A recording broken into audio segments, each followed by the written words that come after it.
Alhamdulillah Rabbil Alamin. Alhamdulillah binikmatihi tatimmus shalihat. Allahumma salli wa sallim ala Sayyidina Muhammadin wa ala alihi ashabi ajma'in, amma ba'd. Banyak yang menyangka dan mungkin berprinsip puasa adalah bulan kita bisa berhemat. Puasa Ramadan adalah bulan kita bisa meminimalisir pengeluaran kita dari segi keuangan, sehingga kita bisa hidup lebih ekonomis, lebih higienis, dan lebih irit begitu. Ternyata persepsi ini tidak selalunya benar.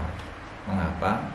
Karena apa yang terjadi di lapangan dari fenomena-fenomena yang ada di depan mata kita atau bahkan kita alami sendiri tidak lain dan tidak bukan adalah pemborosan dan pemborosan.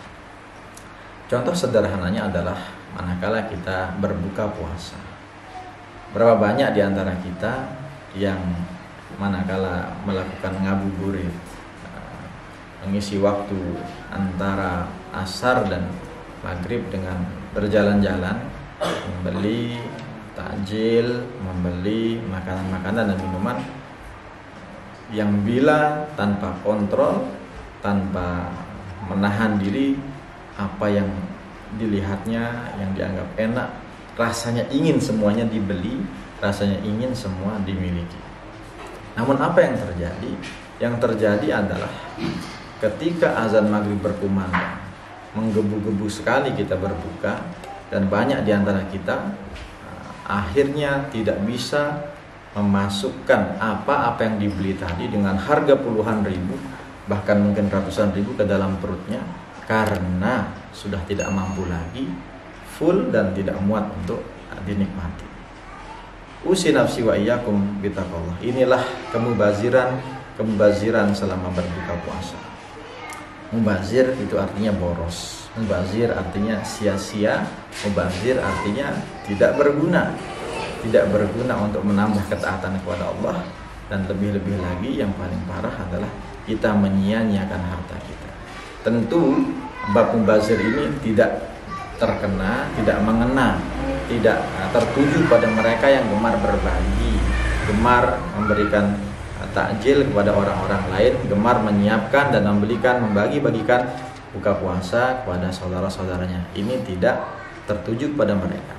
Mubazir yang dimaksudkan dalam konteks ini adalah mereka-mereka yang terlampau mengikuti hawa nafsunya, membeli makanan melampaui kebutuhan dan kesanggupan perutnya untuk menampung itu semua. Inilah kategori mubazir yang dimaksudkan. Bukankah Rasulullah Muhammad SAW telah mengisyaratkan kepada kita, makanlah makanan yang dengan standar cukup untuk membuat tulang punggungmu, tulang belakangmu ini tegak. Jikalau kamu ingin lebih, maka pastikan sepertiga untuk makanan, sepertiga untuk minuman, untuk air, dan sepertiga sisakan untuk udara, agar ada jeda, agar ada space, ada ruangan untuk kita beristirahat. Bukankah banyak di antara kita menjadi malas, menjadi berat, menjadi sangat tertekan jika melakukan dan akan melakukan amal ibadah, contohnya sholat tarawih, sholat isya, dikarenakan terlampau kenyang, terlalu kenyang sehingga menjejalkan apa-apa ke dalam perut adalah, kata Rasulullah Muhammad SAW, tempat yang paling jelek dari setiap hamba untuk dipenuhi.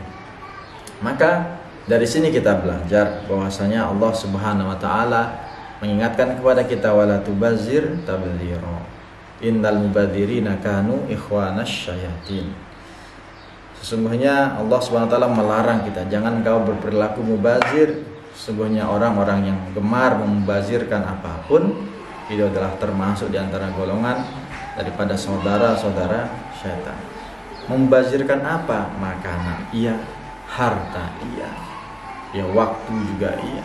Apapun yang Allah anugerahkan, nikmat karunia yang Allah sediakan di muka bumi, jikalau terlampau kita dalam penggunaannya, inilah yang dikatakan sebagai kemubaziran. Maka Allah Subhanahu wa taala melalui firman-Nya tadi mengingatkan kepada kita bahwasanya hendaknya kita mencukupi berbuka dengan ala kadarnya. Jangan sampai apa yang kita beli tidak termakan, apa yang kita akan nikmati niatnya tapi tidak dihabiskan. Pastikan sisihkan kepada orang-orang yang membutuhkan sebelum kita makan, jadi bukan bekasnya.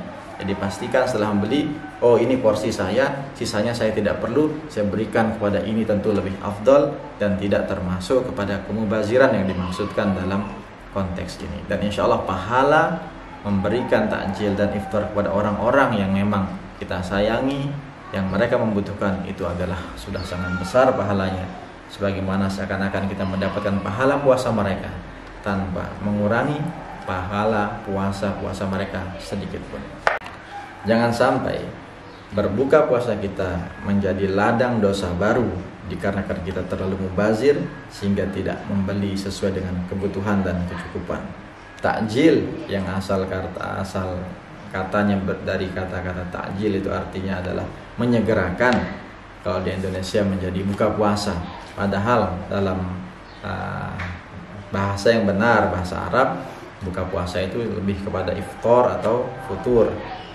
Tapi ini sudah salah kaprah dan terlanjur mau menyebar begitu, dan tidak ada salahnya. Takjil artinya menyegerakan, mempercepat, sehingga makanan-makanan yang ringan itu dikatakan takjil, sedangkan makanan berat disebut sebagai iftar. Maka rahmat Allah Subhanahu wa taala sangat nampak dalam bagaimana kita dianjurkan menyegerakan takjil dan mengakhirkan sahur. Maka nafsu memang kalau kita ikuti, dia akan mau beli semuanya, mau dianggap enak semuanya. Dia yakin apa yang dia beli itu akan habis, tapi kapasitas perut kita tidak bisa berbohong. Demikian kiranya tausiah singkat pada kesempatan ini. Semoga ada manfaatnya. Kurang dan lebihnya mohon maaf. Assalamualaikum warahmatullahi wabarakatuh.